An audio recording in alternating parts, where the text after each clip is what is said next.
Just before we dive back into the episode, I wanted to quickly share something that might interest you, especially if today's conversation has got you thinking about your own sustainability work. Some of the things we hear most in this industry are, I wish I could connect with other people doing this work, or I'd love to turn my sustainability expertise into something more. Well, 51 to Carbon Zero, the sponsor of this podcast, have created their own referral network. And it does exactly that. This isn't about selling you something, it's actually about helping you make money while building the sustainability community we all need. So here's what's in it for you. First, you get to join a genuine community of sustainability experts who share knowledge, refer work to each other, and solve problems together. So, no more working in isolation. Secondly, there's real money involved. There's 10% plus commission on software referrals. We're talking about projects that go from 30 grand up to 100 grand. Plus, you'll be able to boost your presence by taking part in our fireside chats. I've actually got an email in front of me from Louise Stevens, one of the ambassadors, and it says that all her clients are genuinely happy because she's got a great partner and her clients love them. But here's the bigger picture. You'll be helping accelerate the sustainability transition that we all desperately need. Every referral, every connection, every collaboration moves us closer to the world we're all working towards. If this resonates with you and you want to earn some extra income, click the link in our show notes to become a 51 to Carbon Zero ambassador.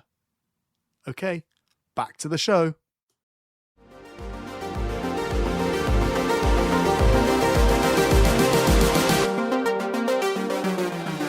Welcome back to the Green Element podcast, where we feature business leaders and innovators transforming their operations to be more environmentally and socially sustainable.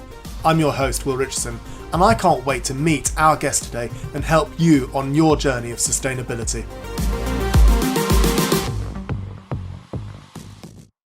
Rox, welcome to the Green Element podcast. Thank you so much for joining us today. I am really looking forward to, delving more into Cafédirect and what it is that you guys do from a sustainability point of view. I mean, yes, you are a client of ours, which is amazing and awesome. But so therefore, I do know a bit more about your organisation than I normally do when I interview people.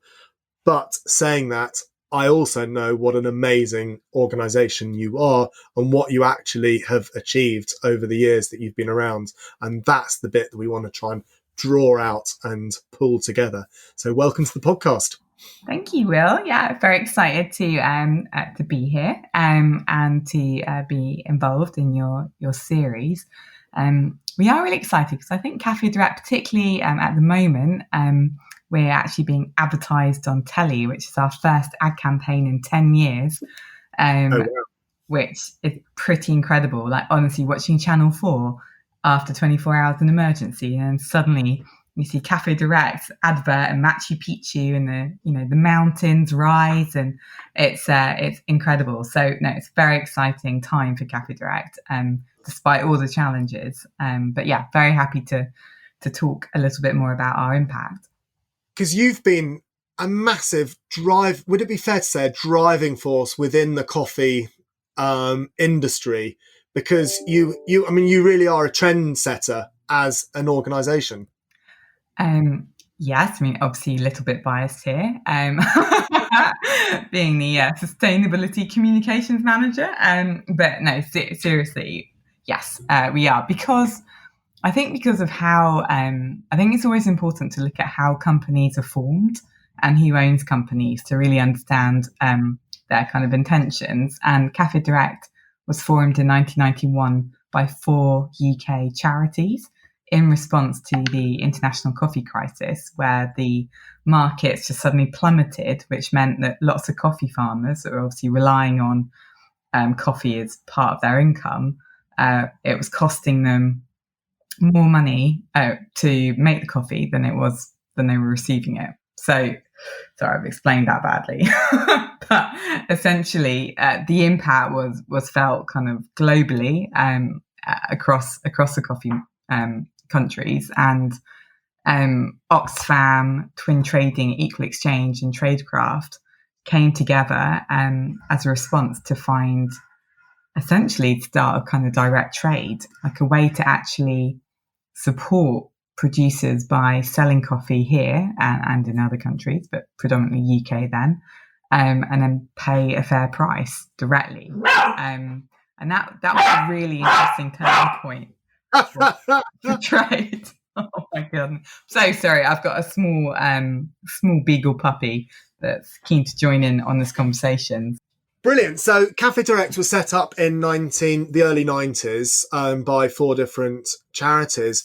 And from what I know, you really have, and I guess I don't want to say control, but you buy off the farmers in, say, Peru, because you just talked about the Machu Picchu adverts, and you cultivate that crop, pulling it in, and then distribute it to the customer in the UK or wherever they are in the world. Mm-hmm. And by having that authority over your whole supply chain means that you are able to pay a much fairer price.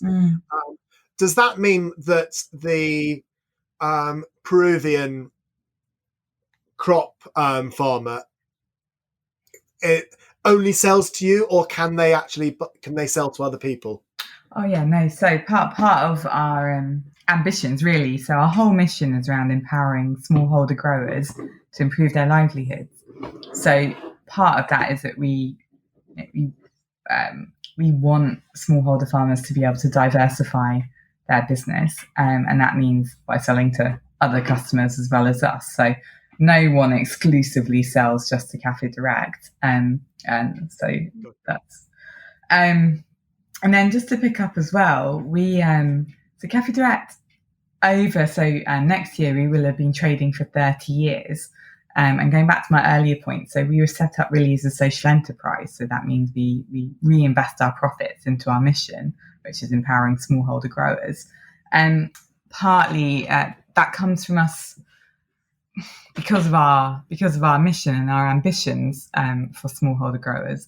We've always worked quite differently. So another consideration is that we were one of the first UK coffee companies to certify 100% fair trade products. So in 1994, so 25 years ago now, I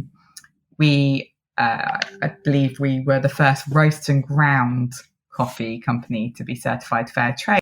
And it was about paying what's fair.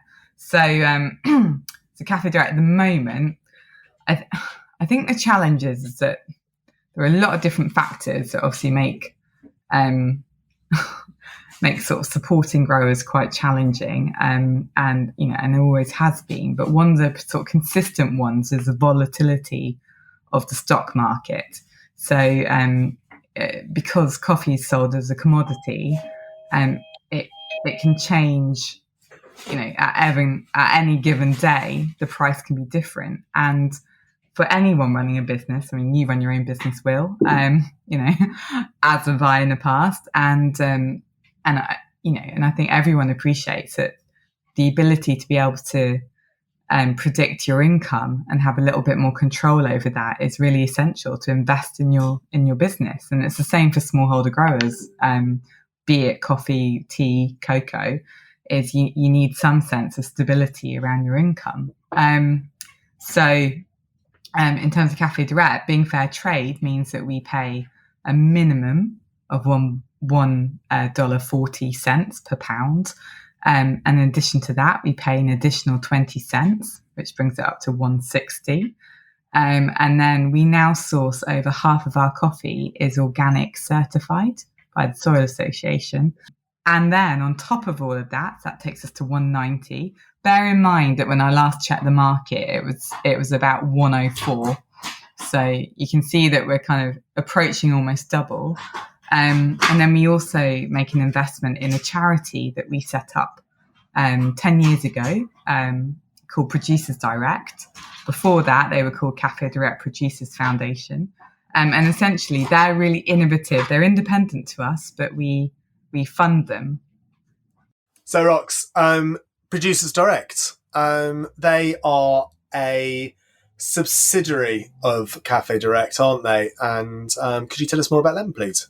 Yeah, sure. Well, yeah, not so much subsidiary. So when Cafédirect was founded, we had a charity called Cafédirect Producers Foundation. So we donated money to support growers. And then in 2009, Producers Direct was formed with its own board, and it's an independent charity. But we continue to invest money into Producers Direct annually.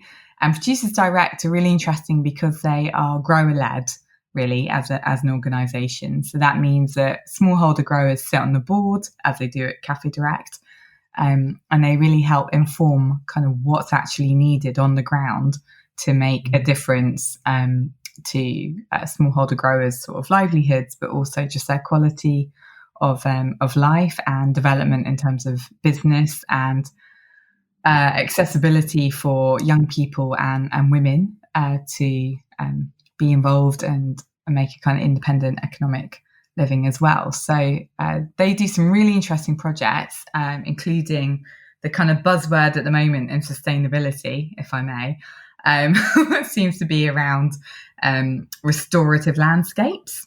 And right. I feel like I hear that a lot from other FMCGs. And again, from just the style of how Cafédirect works, we've been working with Producers Direct on a project in the northern part of Peru, so Norandino Cooperative, and basically helped support a small community and to incentivize them to plant a whole load of trees to support the soil, but also to kind of set up a relationship between this community and a coffee co-op, Norandino, below. And that happened over 10 years ago. And it's interesting now that just from that kind of thinking, right from back then, how we seem to be slightly ahead of that sense of looking at regenerative agriculture and restorative landscape as a way to sort of support communities. So that was a bit of a tangent. But yeah, so Producers Direct, they're brilliant. They've actually worked, to give you some stats, over the last 10 years, they've worked with over 1.3 million smallholder growers and their communities, which is incredible. And also over the last 10 years, they've increased the average smallholder grower's income by 50%. Wow. So So having them on board it gives you a more of a holistic view of the whole, everything within your supply chain, isn't it? It's a bit like VW it's not really the same, but it is kind of same principles. It's a bit like VW having, I think they put a teenager on their board because they wanted to understand what the future of people look like. So it's that kind of very different, but kind of same, if that makes sense. Yeah, no, I can see that at a stretch, definitely. Yeah, having considered a stretch. That's very right. Brilliant, I love it. I'm going to keep quiet there. But you've just given us some statistics about Producers Direct, which kind of feeds us quite nicely into your impact report, which you produce on an annual basis. Would you like to just pull some information out of that for us so that we can start to understand the impact that you guys have? Sure. Yeah. So it's been quite exciting. So probably like quite a few companies, it seems to be around sort of May, June, July that we've kind of got the opportunity to reflect back on the year that's gone. So for us, 2019 is what we were focusing on, what we've been talking about recently. Some interesting kind of areas of impact. So since 2004, we've contributed over £19 million worth of impact. To put that in slightly more useful context, that means just from last year, we made a profit of just over £1 million, so 1,200,000, something like that. And we invested 1 million of that back into impact.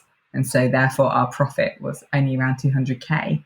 So that sort of shows you genuinely how committed we are as a social enterprise to invest monies back into impact. And really that's broken down into 3 key areas. So one is through fair trade that I mentioned earlier. So the premium, that 20 cents per pound, really adds up. So over a slightly longer term, so 2004 to last year, we've invested over £10.6 million in fair trade premiums. And what that really means is it's an opportunity for co-ops to choose themselves how best to spend that money.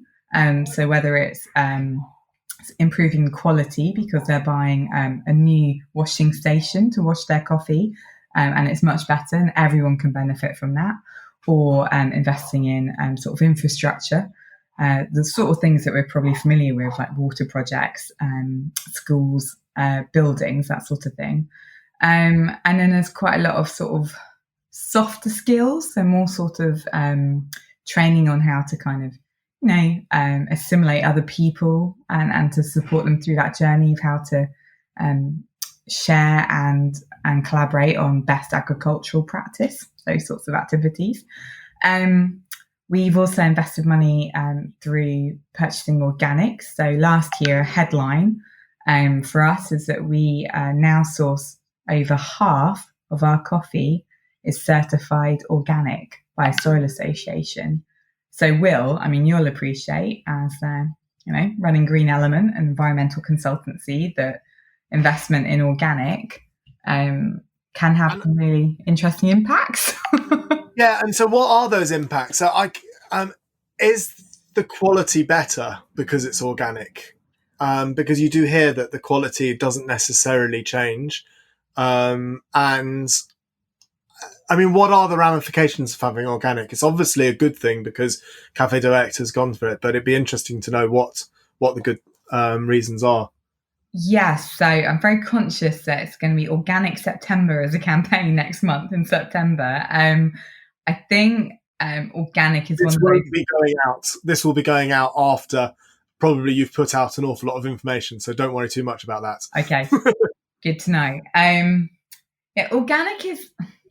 The reason why I'm hesitating is because I feel like organic is one of those hot topics that lots of different people, probably much better informed than myself, have quite strong opinions on. Obviously, just speaking from Cafédirect's perspective, we understand organic, it's partly informed by cooperatives. So as I keep mentioning, our core mission is to empower smallholder growers and improve livelihoods. As important as that, really, because they obviously go hand in hand, is supporting the ecosystem and the environment around that. And so a lot of the coffee co-ops that we source from, so we currently source from 20 coffee cooperatives directly, they have been using methods that would qualify for them to be selling their products as certified organic, but not all of them are able to afford to pay the fees to be certified. Right. But a lot of them actually have been, in practice, are doing the sorts of things that you need to be certified organic. So, for example, that means sourcing kind of local natural inputs. So rather than relying completely on artificial fertilizers that can be expensive to buy in and transport, because obviously with a lot of the coffee co-ops that we source from, they're grown at altitude on quite steep hillsides, and logistically it's quite challenging to farm, and the whole wonderful thing around smallholders, farmers as well, apart from that they provide 70% of the world's food, is that they're kind of family-run land. So generally speaking, about 2 football pitches worth of land that they're farming. So anyway, so going back to organic, so being able to kind of invest in your land is key to your profitability. It makes commercial sense. And the shorthand to organic is that you're trying to use natural inputs.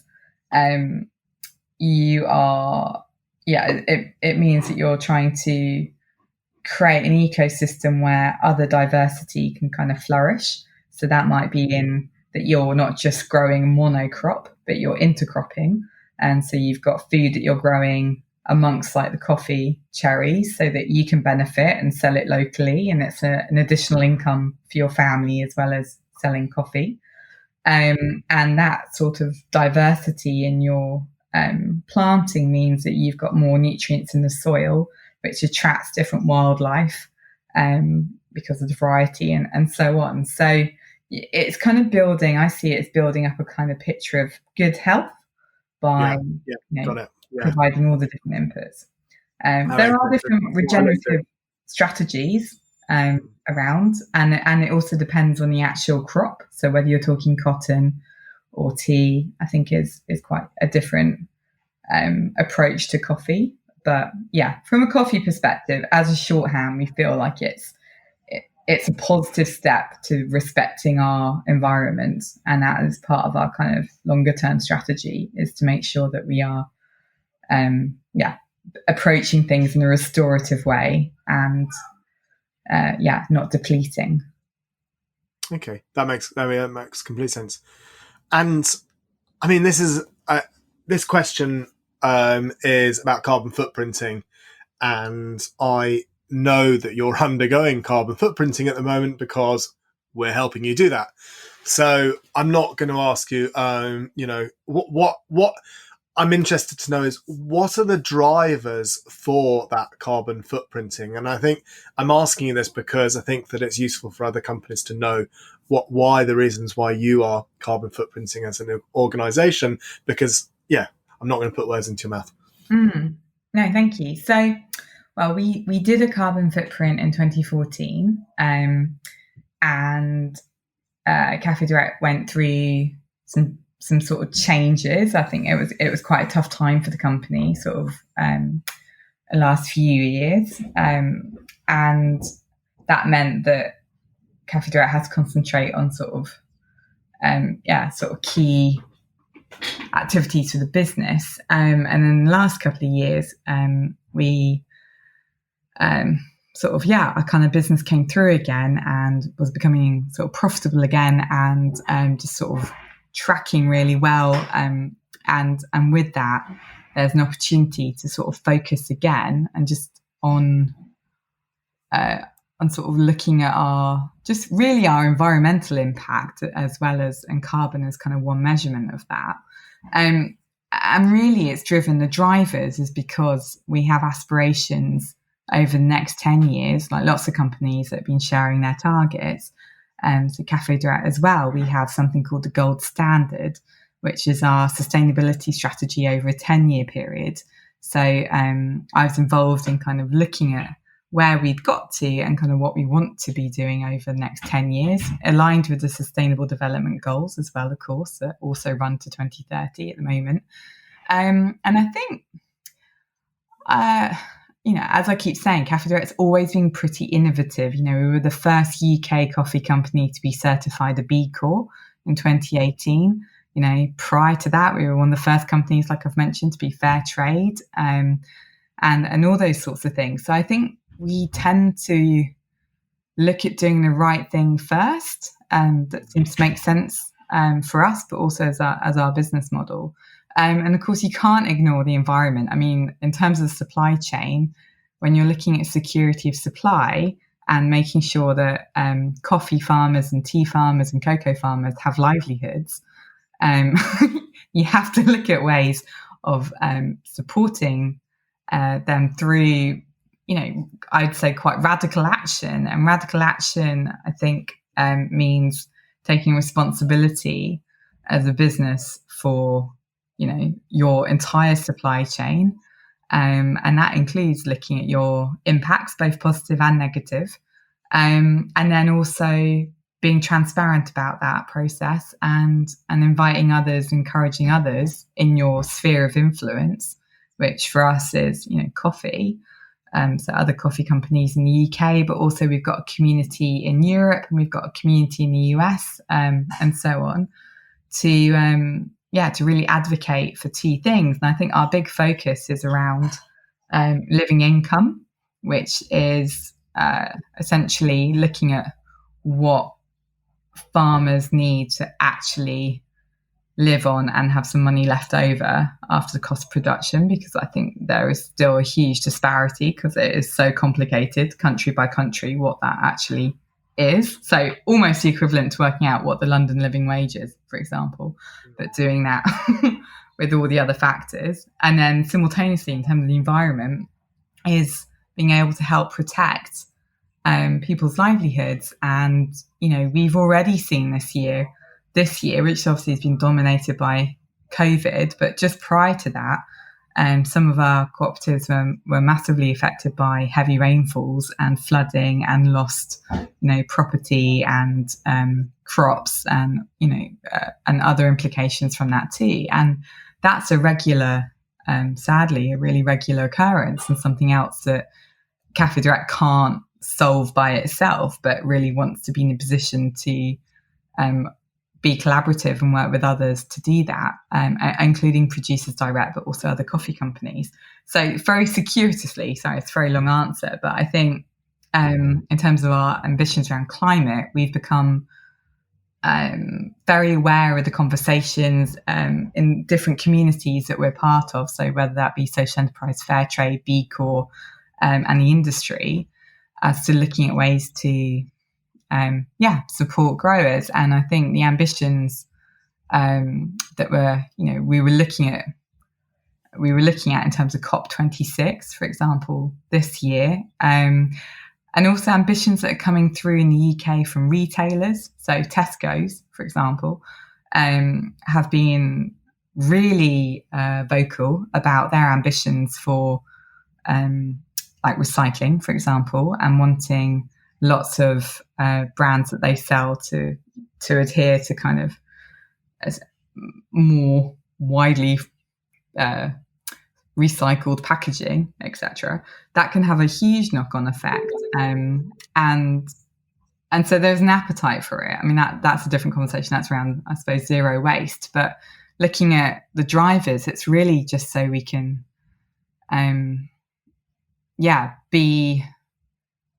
we want to be forward thinking, and we are concerned about the impacts of climate events and manufacturing and on our planet.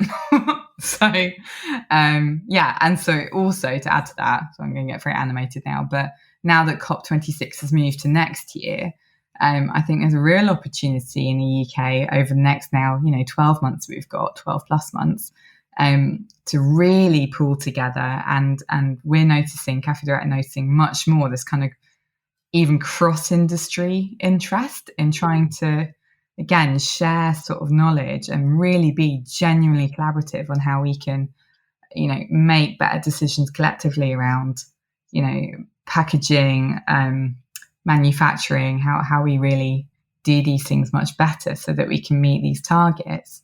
But you're in a position, aren't you, Will, to explain sort of the benefits from your perspective of...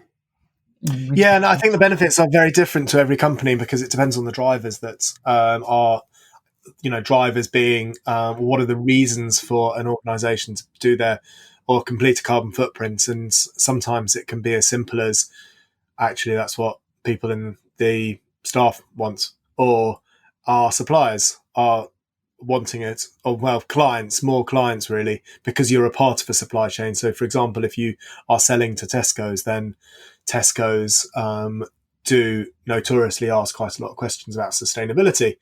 I would cynically say that in the past nothing was done about it, so they had all this information. But I actually think that we're starting to see a growing trend of information being gathered by larger organisations and actually wanting to understand what their suppliers are doing and how it is that they can help them.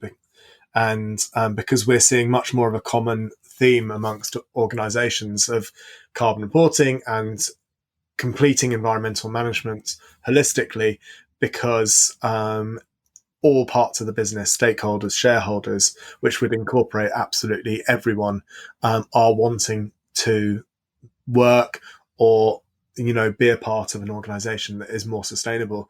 And let's face it, a more sustainable organization is more likely to last the long haul now.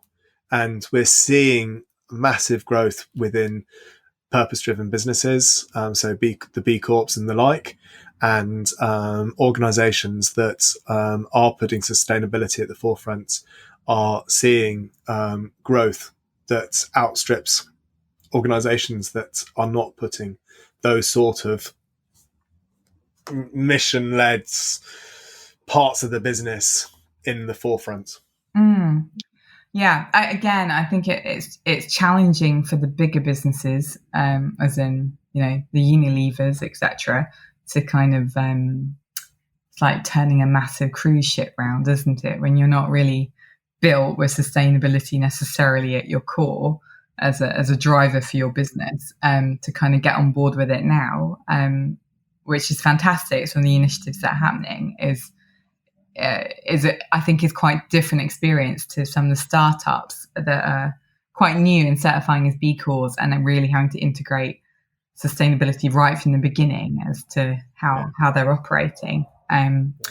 But anyway, I think you said that much more succinctly than me, Will. Not really. I think this is the reason for the podcast, is not to listen to what I think, or what we think at Green Element, is much more about what you think, because it is companies like you that we try and aspire to. And I think that it's really important to listen to what other people are doing and what's driving them and why they're doing it and how they're doing it, because that's how we can better ourselves and get better at being sustainable. I think I've got one of my final questions is around COVID. And you mentioned a COVID project at the beginning of this.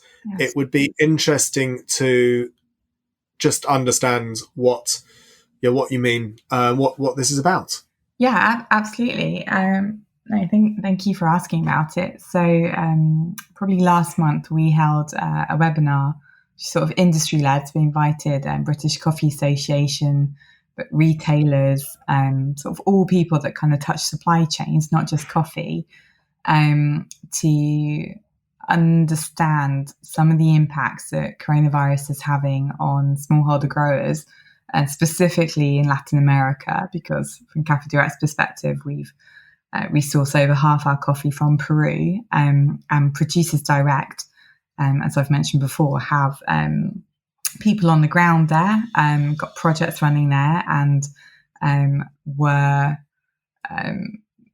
very kind of aware of some of the impacts that were happening. And Producers Direct have been working with really interesting organisations, including Mercy Corps, AgriFin, a design agency called IDEO, and others, to create a really clear set of materials to help smallholder growers understand how to protect themselves from coronavirus, because part of the problem, and it's the same here, isn't it, in false news and myths and all of it, and how quickly that information can be shared and not necessarily be true.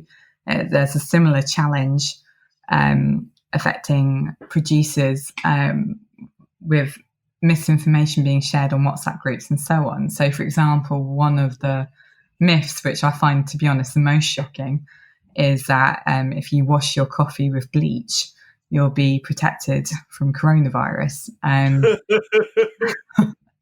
Yeah. Sorry, that's the sort of thing that Trump would say. Well, interestingly, not to make this political, but there have been questions as to how that particular idea came into fruition and passed down. But anyway, didn't he talk about injecting bleach to stop it? Something like that. I remember reading on the news. Yeah. I'm going to sidestep away from that because I know this is public. So just whilst I'm trying to be professional. But but yeah, and lots of other things like, if you swallow garlic or you wear garlic, then that will prevent transmission of coronavirus and so on. So anyway, so two things really.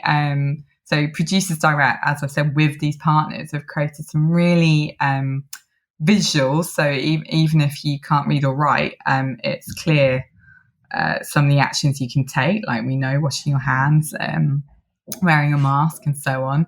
It also kind of aligns with some other activities that Fair Trade have been supporting, which is where the Fair Trade Premium during coronavirus has been made available essentially as a pot of money so that any co-op can apply for it to get protective equipment and to get things quickly that are going to help support them. And of course, what was lovely is we had other NGOs on the call as well, so including Oxfam, who were really interested. They thought the materials were really clear and really engaging, and they wanted to use that to share with their supply chains too. So really, if you're interested in the project, unfortunately, it's likely that in a few months' time, it might still be necessary to kind of share this information that's helpful. So for anyone working in supply chains, you're welcome to either get in touch with me directly or just go on Producers Direct's website, and they've got a COVID-19 section,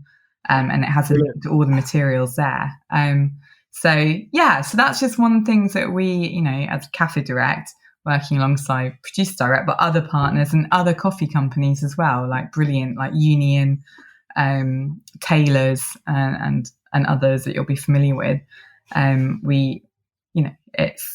It's what is exciting, as I keep coming back to you, is the opportunity to be collaborative, and I think from that point on, we're also hoping that the conversations we're having to help support producers with COVID are the same kinds of then conversations and initiatives we can work together as a community to support in terms of climate, which is also obviously prevalent as an issue. Brilliant. That sounds absolutely fantastic. Thank you so much for being on the podcast today. It's been an absolute pleasure. It's been an absolute experience as well.